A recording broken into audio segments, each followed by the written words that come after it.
Hi, everyone. Let's talk about solving MLOps problems from first principles. And what better way to start than to talk about dogs, man's best friend. Who doesn't love dogs, right? No one in this audience, I hope. Wouldn't it be great to have a dog detection model to point out in real time all the nearby opportunities to get to know dogs? Even better, it can be a constantly improving model, gathering new data from dog lovers in the field. And as time goes by, it might even achieve sentience and wait a second. Why is it constantly pointing me to hot dogs? Who snuck hot dogs into our dataset? When did this happen exactly? And how do I get my pristine dog dataset back? To prevent this catastrophe from ever happening again, I wish I had kept versions of the data that my model was trained on. Then I could track the first hot dog incursion. But how do I achieve this goal? Should I save a zip file of the dataset every time a model is trained? Should I buy a $1 million a year SaaS tool? Or maybe I can build a not hot dog model to throw away bad data. There's so many options. So in this talk, I want to share a 5-step framework to guide your MLOps tool choices from first principles. And I'm basically going to, I'll sort of use this concrete example of choosing a data versioning solution as seen in the tragic dog photo dataset incident. And I think that the added value from providing this framework is that it clearly defines a process that maybe you've done in the past, but you've hand waved over. It helps you put limits on your time and the process that you're going through so that you save time and many tears. More on that a bit later. I'm going to go over each of these steps one by one and explain them. And then for each step, I'll share some of our learnings from performing this process with multiple MLOps tools and some specific pitfalls you might stumble on and how to avoid them. Now, obviously, many of the points in this talk apply to classical DevOps tools or for the process of choosing tools and solving problems in general. And that's great. It means that even if you're not an MLOps professional yet, this talk can be useful for you. And to help you remember these steps, I created this nice mnemonic device. And whether or not this is a coincidence relating to the dog example, I don't know. You tell me. So hi, everyone. I'm Dean. Thanks for joining my talk. My background is a combination of physics, machine learning, and computer science. And you should know about me that I'm very, very passionate about building tools that help machine learning teams work together. I'm a strong believer in open source and the role it has to play in the world of machine learning. And I'm also the co-founder of DAGShub, which is building the GitHub of machine learning. We are taking amazing and popular open source tools for ML and combining them into a platform that makes them easier and more convenient to use, adding workflows needed for working on them collaboratively. I'm also the host of the MLOps podcast, where I speak with industry leaders and experts about how they bring their models into the real world. And hopefully this somewhat answers the question of why you should listen to me. You can follow me on social media if you want more content like this. So back to my earlier story. I mentioned the term first principles a bunch of times. And so I want to take a step back and explain what that is. And the way I'll do that I'll start by saying what it isn't.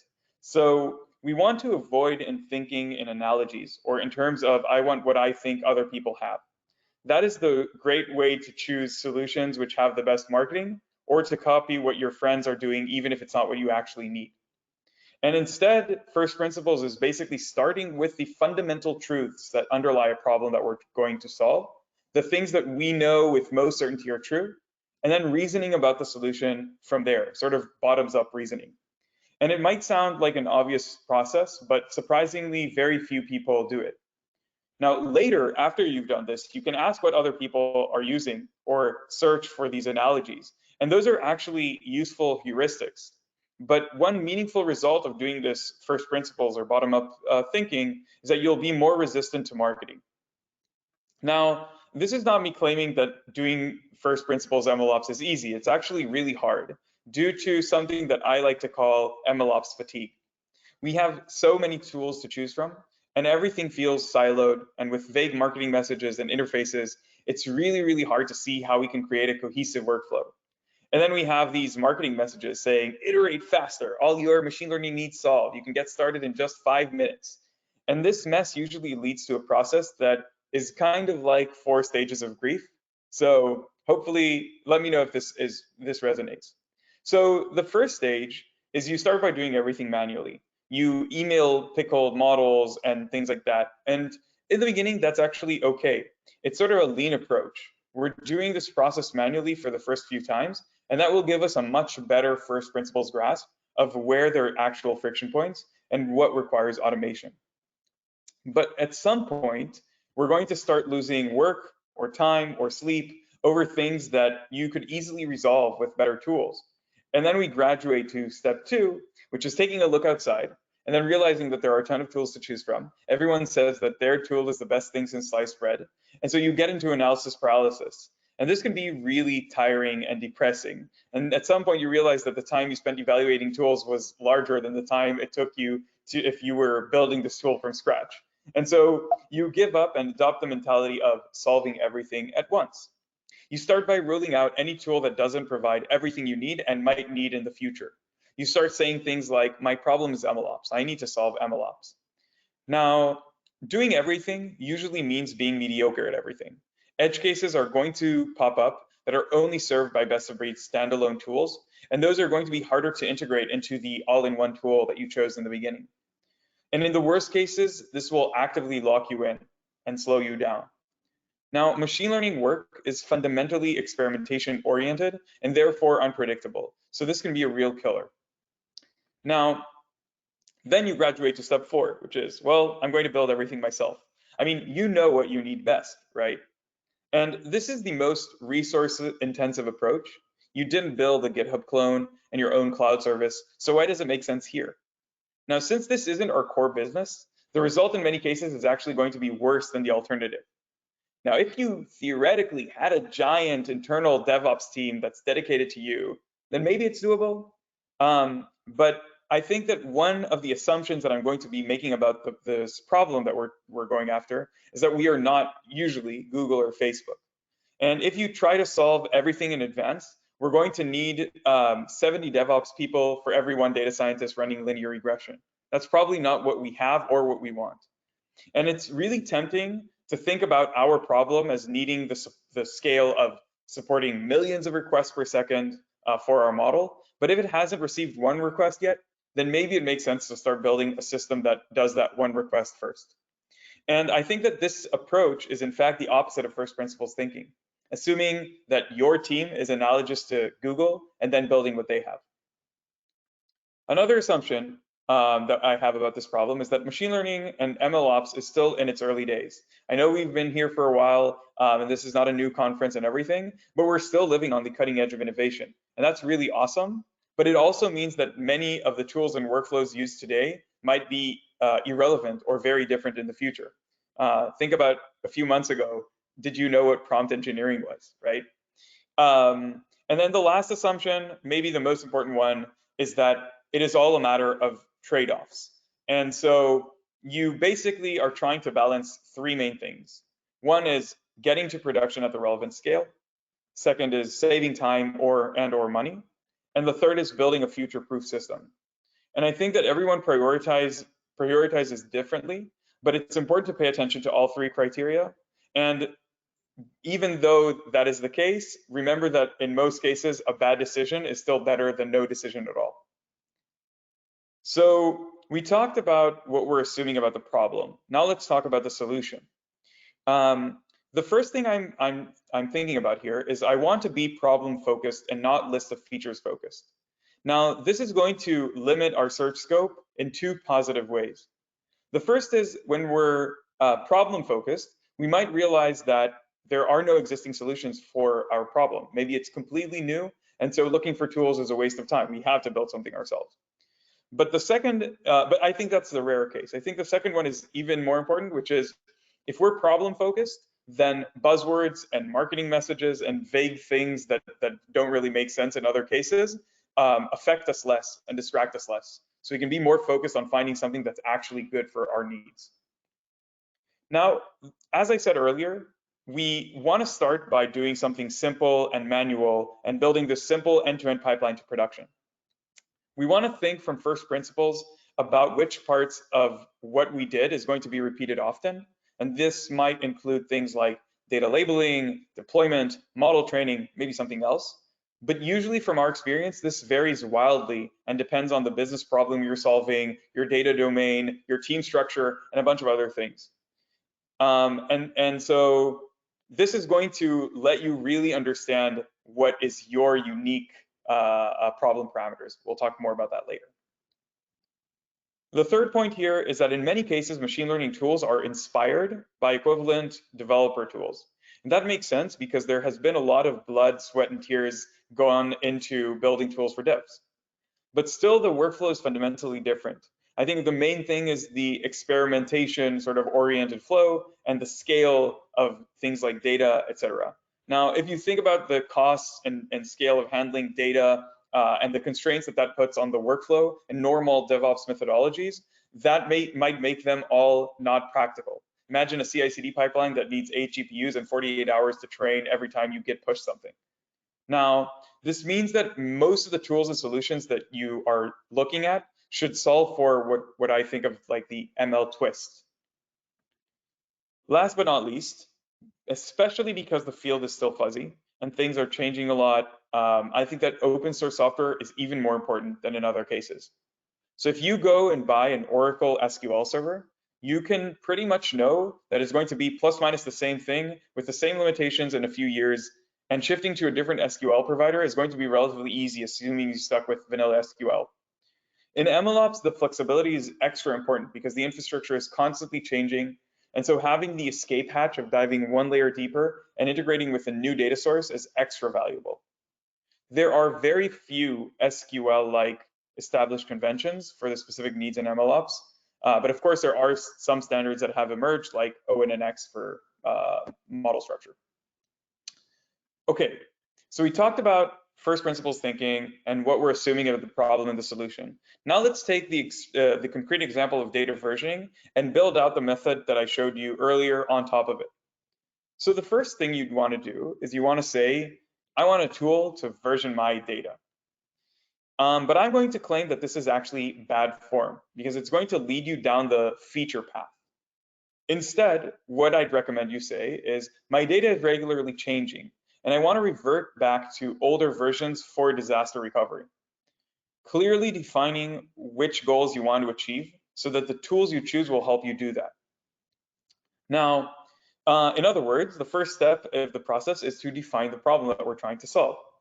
In defining why something is important can help you prioritize this with other tasks that you have. Maybe when you go through this step, you realize that this problem isn't a high priority and you should think about it later or think about some other problem instead. Or maybe you think your problem is best solved by data versioning, when in fact formatting the data in a different way, for example, adding timestamps, could provide an easier but as effective solution. To make my point, here are a few options for problems that data versioning might solve. Now, even though data versioning is the solution, each one of these problems would lead you to a different set of priorities and probably different tool choices, but all might be considered data versioning if you're taking the non-first principles title and thinking about this as a feature. Do you need a solution to revert to an earlier version in case of bugs? Are you looking for a solution to know which data is used where? Or are you looking for a way to add or modify data without breaking downstream consumer projects?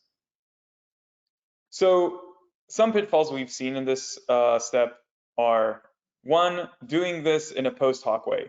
So you wanna listen to my talk and you want to do the sort of first principles approach. So you start by subconsciously choosing the tool that you want according to the features you're interested in, and then you start thinking about a few problems that you might have that the tool solves and say like, oh, these are the tools I have.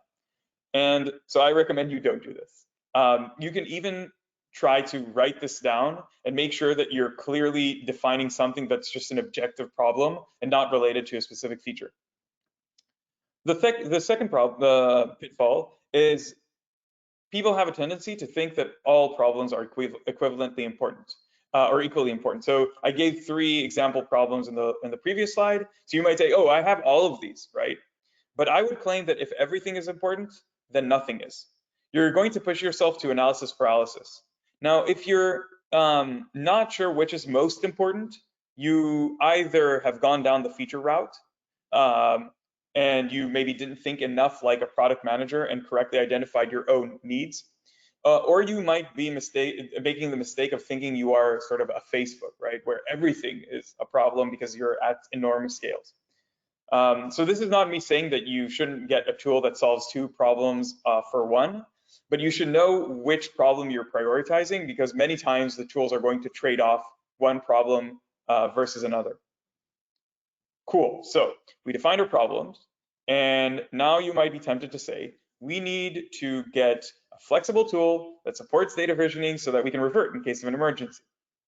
But I'm actually going to push you a bit further and say that this is still significantly more likely to get you into analysis paralysis.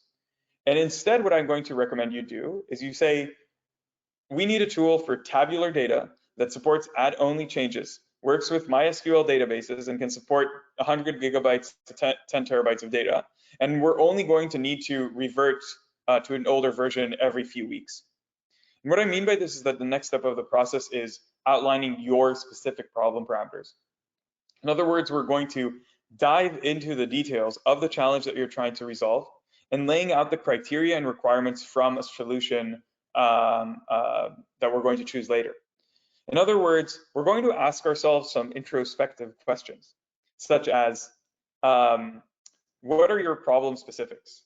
In the case of data versioning, for example, are you working on computer vision? Is your data tabular? Do you expect that data to be immutable, add only over time, or could it actually be changed retroactively? How much data are we talking about? And the answer here shouldn't be 3 orders of magnitude more than you actually have now, because you're not Amazon. The second type of questions are questions that relate to the organization that you're operating in. So are you using a specific database that is a must? What other tools are already used in the organization and the solution that you're going to choose has to communicate with? Organizational constraints are arguably most important because many times they dictate the most critical and counterintuitive limitations on the tools we can choose. The third type of questions is questions about the persona. Who am I? This is the way I wrote it down. But if you or the people in your organization are shell scripting wizards, software engineers that are sort of delving into machine learning, or sysadmins that don't know anything about ML, that will drastically change the tool that you're going to work with. And this isn't necessarily referring to a specific person within the organization. It might be the average person in the company or the company culture itself. This might add a lot of counterintuitive considerations to your choice of tooling. One helpful way to define the problem parameters is to go through sort of a user story, and it's going to be an internal user in your case, or a workflow that includes this problem. For example, as a data scientist, I want versions of the data used to train models so that I can debug problems that occur in production. Are we going to version the database directly, or just the outputs of queries that we used for training runs? Now, ideally, we want to write this entire thing in a document and share it with our team. The assumptions that we make might be wrong, and the feedback that other people that are working with us can give us, it can be super valuable. That being said, you want to be careful of design by committee, which just means that everyone needs to comment and give feedback on everything, so you never make a decision. And also try to avoid taking fuzzy feature requests too seriously. The idea here is not to focus on what solution you need, it's to focus on what problems you have. So good feedback for this stage would be things like, oh, you said our data is this size, but it's actually much bigger, so we need to make sure that we support that. So now that we've gone through all of this trouble, and we have our problem and our problem parameters well defined, the next step is to roll up your sleeves and build the tool we need from scratch. You just open Vim or Emacs and you hack away. You got this. And of course, I'm joking, but the point I'm trying to make is that we, and I'm including myself in this, right? As engineers and technical people, we lean towards building stuff. I think it's great to create something cool, and it's really exciting to see other people use the things that we built. But in most cases, reinventing the wheel is actually not the right approach. And so the actual next step is to Google the problem. And this might sound trivial, but you'd be surprised how many people spend 5 minutes researching existing solutions before settling down on spending many, many months of development of an internal tool. And so let's go over a few tips on how to make this an effective process. The first thing is we want to be self-aware about the need to budget a reasonable amount of time for the process, at least several hours, to research existing solutions. Limiting the time for this step is really important too, so that we avoid analysis paralysis. And the first dividend from our process comes here. We've defined the problems and parameters that we're looking for. We want to search for those. So just to be clear, I mean you Google the problem and the parameters that you mentioned and not the tool that you had in mind that might solve them. Another recommendation here is to build out an info page so that other people in your team can review it, add tools and other ideas, and have a documented discussion. This is going to be useful for them and later to sort of summarize the process that you went through, but also for yourself to remember the things that you've gone through and refer back to it when you need. Take notes and update it as you learn. Don't do this only in the end. It is very, very likely that what you'll learn is that you are searching for the wrong keywords. That's why we go through this step. The idea here is that we want to be sort of very oriented, especially in the beginning of the Googling phase, of the keywords that we're looking for. And so when you read blogs and forum posts and other content pieces, don't only look at solutions suggested, but also on the terms that they're using. So maybe the way you define your problem is different from how the industry defines it, and that's going to help you better search for existing solutions and things like that. Last but not least, ask friends and colleagues and random people on Reddit about your problem. Use it as a tool to discover keywords in the word. And I think that in the world of ML, many communities and tools don't have a Stack Overflow presence. You should take that into consideration. But Reddit, in my personal experience, has been pretty good. Now, you want to be as specific as possible. So here are a few examples sort of things that I saw on Reddit for data versioning. You want to be as specific as possible on Reddit so that you improve your chances of getting an answer. Provide the problem definition and parameters, and understand that the main goal is to get as many responses as possible. If people respond to, you should just use tool X without providing any details, try to ask follow-up questions like, why do you recommend this? What is the best use case for this tool? Or when would you not recommend I use it? This is really great to build out a list of keywords to try out. And finally, some of your searches might be X tool comparison or something like that, which will lead you to blogs that compare solutions. And they can be great, but you should check what the incentives are behind the blogs that you're reading. Are they explained? Is this a commercial for some tool or something like that? Here are a few examples of things you might Google as you learn more and fine-tune your keyword search. The first term, by the way, like sort of from top to bottom, is a great thing to ask on Reddit, but less so for Google. And one sort of very contemporary comment on this is I've been asked about the meaning of ChatGPT, for example, in this process. And I think that the nice thing about ChatGPT is it's sort of a conversational partner. So it's equivalent to what I said earlier about like ask friends and colleagues and things like that. But you should mainly use it as a tool to get more keywords. And I think it's not going to replace the Googling aspect of the things that you're working on, because in the end, you're still going to want to read more information. And of course, the ChatGPT has the downside of sometimes hallucinating things or saying things that don't really make sense, or inventing links and tools that don't exist. So you should use it. It's another tool in your arsenal, but I don't think it replaces all of the things that I just mentioned now. Awesome. So by this point, you probably created a short list of tools that fit our bill to a certain extent. And the question is sort of, what do we do next? I think that the natural step is to go through the Hello World tutorials of each one of the tools that we found and try them out. But I think that we can do better. Now, ideally, this list is prioritized, but if not, we should choose a tool from the list and go through the following structured process, which is pre-technical evaluation, trying to gauge the quality of the tool before we bother with even installing it and playing around, making sure that the operating principles of the tools are explained and make sense, trying some Hello World examples, and then stress testing the tool that we decided on in the specific dimensions that we care about. And I think that one dividend that we get from our process so far is if we define the problem parameters properly, we know exactly which dimensions to test the tool on. In other words, we are now in the evaluation phase. So let me go over a few tips here. For the pre-technical evaluation, I think the most common thing people do is they go out to GitHub and look at the project's GitHub stars. And that's fine, but I think that they aren't the best indication. I think that the latest commit time, latest release time, number of contributors, number of forks, PRs, and issues are more relevant. And for issues, what is the speed of response to issues and PRs? Not just the sheer number of issues and PRs that exist. Is there an issue from 4 months ago that got no response?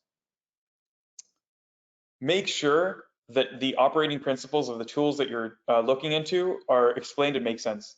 The main reason is not that you need to understand the tools that you're going to choose as well as the people developing it, but it will show you what the creators care about. Let's say we're looking at tool X for data versioning, where the operating principles are it uses Git to manage pointers to data files that are stored on some remote object storage.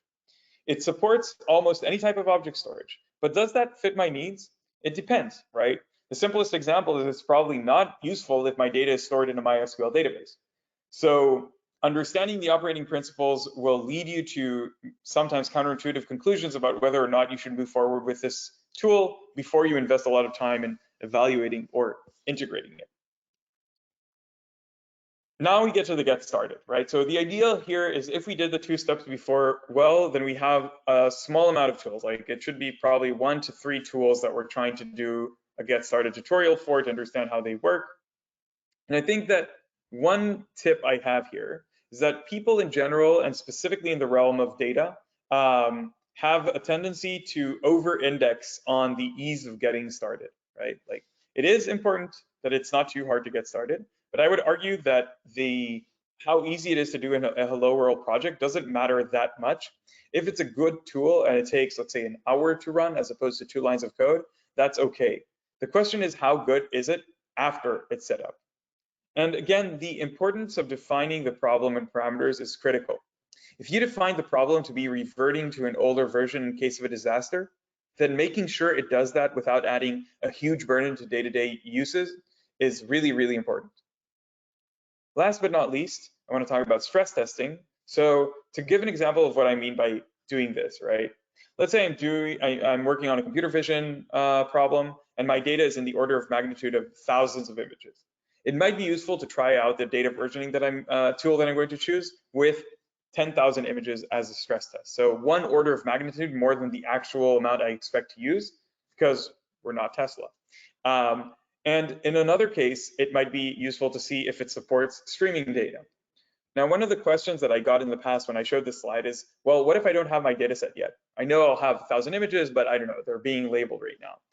So what I recommend is if you know the dimension you want to stress test on, you can basically write a script that creates random images, can be noise or images that you scrape from Google, where you can control the number of samples that you're going to use and use that as the input for the stress test. This can give you a good idea of the compute cost for using such a tool, if that's something that you care about. Now, we got to the final stage, which is we are ready to start integrating our tool, right? And this is possibly a more intuitive step, but let's touch on a few important notes. So you might be tempted to start by integrating the tool into all of your projects, or maybe get bogged down to define the best success criteria so that you're sure and your bosses are sure that this is a good tool for the company. But what I'd recommend here is actually to start simple. So 1 project or 1 user or 1 unit of whatever the integration requires. You'll learn a lot from this first round, and it will save you time and tears and money because you'll be better in the second project that you integrate or when you roll it out to the entire organization. Now, usually this is the part where people say, and for a decent reason, right, that you should define clear criteria for success so that you can measure the costs and benefits of the integration. And I agree in theory. But in practice, we are living in the real world, and sometimes you don't know how to define clear criteria for success. Don't let this get you into analysis paralysis. If you can define success criteria, that's great. But otherwise, a great idea is to just add a time constraint. So we're going to work with this tool for 1 quarter and then regroup and decide on next steps. That's equally great. Finally, it is really, really easy to forget to review your work. Try to evaluate the process and see what you can do better in the future. Estimate and note bottlenecks that you might have introduced with this new tool, because again, we're solving the main problem that we're trying to solve today, not every problem that we might have in the future. So writing this down will help you in future processes when you work on integrations and you're thinking about what you need to solve for and things like that. Set a review meeting on the schedule and put it on the schedule when you start the process, not after. And write it down again. So this is it. To summarize, we reviewed a process consisting of 5 steps to solve MLOps problems from first principles. For each step, I shared some of our learnings from performing this process with multiple MLOps tools and specific pitfalls you might stumble on. This framework is probably more widely applicable than just MLOps, which means that even if you're not an MLOps pro just yet, it will still be valuable to you. And I think that some of the other benefits is by adding structure to a process that you might have done again, but you've done it in a hand-wavy way, wasn't really structured. You have easier problems to solve now because you can go over each one of these and go ahead and solve them. And you can also involve more junior team members that you have in performing this process and getting more consistent results. And also, this is going to hopefully limit the time you spend on choosing tools so that you get more time to work on what you actually care about, which is building amazing models and creating amazing data sets and avoiding analysis paralysis and saving time and money and a lot of tears. So again, if you want an easy way to remember it, here's a mnemonic device. So Dogai, those are the steps. You'll have the slides afterwards. I saw someone ask this. And with this, thank you for joining my talk. I think I have a bunch of time left, and I'm happy to answer any questions that you have. As I said, I'm also going to be in person in the Heinz Convention Center afterwards. So if you see someone walking with a green shirt, come and talk to me. I'm happy to help there as well. So I'll stop here. And yeah, thank you. See if there's questions in the... A couple of minutes for people to type in their questions. So sure. We'll just hold on for a bit. Yeah, I'm gonna stop my screen sharing or try to stop my screen sharing. See if this works. So I see there's one question at least in the event X. So Mo is saying nice presentation, thank you. How do organizational restrictions and who am I affect the set of problems and parameters? How to make it more efficient? Well, I think that the main point I was trying to make in that slide is you need to think about this thing. I think that for most people, you intuitively know the organizational restrictions. So it can be anything from, again, the data types that you're using and the databases that you have within the organization, tools that you've already paid for and the organization expects you to use. It can be budgets that you have. Can you, if you want a tool that's really nice but costs $50,000, will the organization be able to pay for that? Or maybe you're a 2-person startup and anything that costs more than $5 a month doesn't really make sense. So those are some of the things which, again, I recommend thinking about, because a lot of times you might look at tools and they might seem great, but they just break one of these organizational constraints, then you just can't have them. So it doesn't matter that they're awesome. You might want to be aware of them for the future when the organizational constraints change, or you might want to invest time in changing the organizational constraints in the sense of convincing people in the organization to invest more money or support another format or something like that. But it's really something that, like, we've seen a lot of teams become frustrated with this, where they sort of decided on a tool, but then the organization can't use it for some external reason. And then with respect to who am I think that there's data science is amazing because in many senses it's much more diverse than other technical fields. So you might have people that are coming in with very different backgrounds, and working alongside you. And so the personas that are using tools really affect which tools you can and will want to use.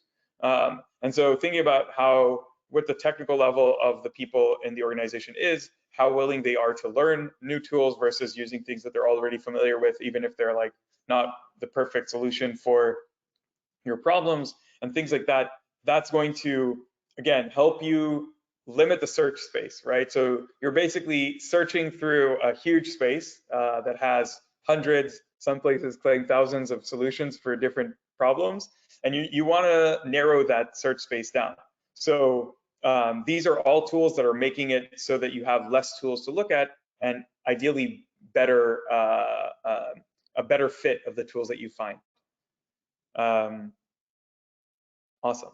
So hopefully that answers the question.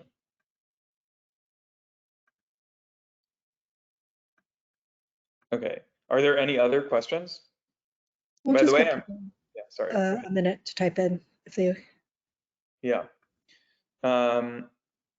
So, someone asked, where is the channel? I will type in the answer here. So send to all. So you should all see the link to the channel. I sent it as a response to one of the questions now. It's in the EventX platform. Okay, so Nicole is asking me to talk a bit more about what we do at DAGS Hub. So I'll try to give a very brief overview. So the idea of DAGS Hub is that we noticed early on, like the company has existed for roughly 3 and a bit years. We noticed early on that there's a lot of tooling and capabilities around collaboration that are sorely missing when you add data into the mix, when you're not just working with code. And so we founded the company with the idea that you need a central source of truth and a place where you can work with other people and share your work. And so DAGS Hub is sort of like, if you imagine GitHub managing your code, DAGS Hub manages code, but also data, models, experiments, pipelines. And it's all based on really popular open source tools like Git, DVC, MLflow, Label Studio, and more in the works. You can just sign up and start using it, and yeah, hopefully it's valuable. And in the context of this talk, actually, part of the reason we integrate tools that already exist and are popular is because we want to save you on the mental overhead of evaluating yet another tool. Like if you're familiar with MLflow and you think it's good, but it's not really built for collaboration in the open source format, you can get DAGS and get that on top of MLflow, but you still have the same formats and the same API and everything. So hopefully that's a good answer, but I'm happy to talk more about that if you want to reach out afterwards. And Jen is asking, do you have a favorite tool or tools that you use to track these steps that you are executing through your proposed process? So I hope I understand this question correctly. You mean when I'm going through this DOGI process, right, for evaluating tools, what do I use? So the way we do this at DAGS Hub, and by the way, the part of the reason I wrote this talk is because we evaluate tools all the time when we need to integrate them into our own platform. So that's why I have experience with this. So the tool that we use is basically Notion. I think it's great.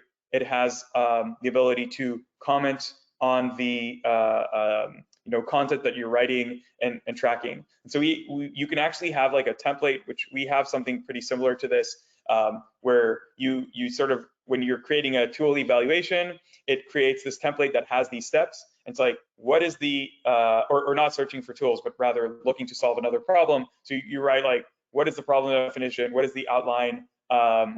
What are the sort of, in the Googling step, we write the results of of the searches that we've done. So like which tools we found and which interesting blogs or content pieces we think other people that should be involved in the decision-making process should read.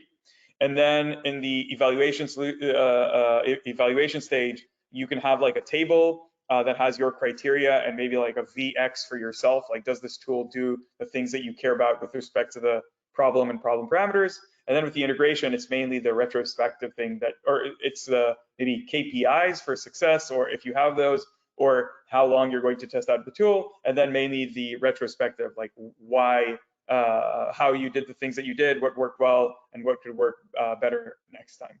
So yeah, Notion is great. I honestly don't recommend over-engineering this. You can use Google Docs, that's also great. And yeah, if you have some other task management tool, I don't know, Trello, Monday, things like that, probably could be a good fit as well. Yeah, I guess we don't have audience reactions. I would be curious to hear how many of you have been tasked actively right now or in the past to search for tools and evaluate tools for a certain problem, and whether or not you did something that's similar to what I showed, or was it more like just getting to stage 3 immediately, which is looking for solutions. But yeah, I don't know if people can respond in time. If not, and again, you're in the conference or you want to reach out to me on LinkedIn later, I'm very curious to hear how other people do this. And if you have like other stages maybe that you involve in your process, happy to update these talks as I learn. If there are no more questions, then we can close the session. But like our speaker said, you can always reach out to him at the conference. Yes, I'll also be on the channel that I sent afterwards. So if you send additional questions, I'll be happy to answer them there too. Okay, and I see I got at least one response from Michael, who's saying he built his own solution with Power Apps, which I admit I'm not familiar with, so I'm going to take a look at that afterwards. But thank you for sharing. So you're basically in the 4 stages of grief. You're in the stage 4, which is fair. I mean, you gotta pass through that in a sense. And I see that James, oh, thank you, James. Thank you for the kind words. So yeah, I guess with that, everyone, thank you for joining again. If you remember your question later, feel free to send it in the channel. I'll respond. And if you're in the conference, I'll see you soon. Bye, everyone.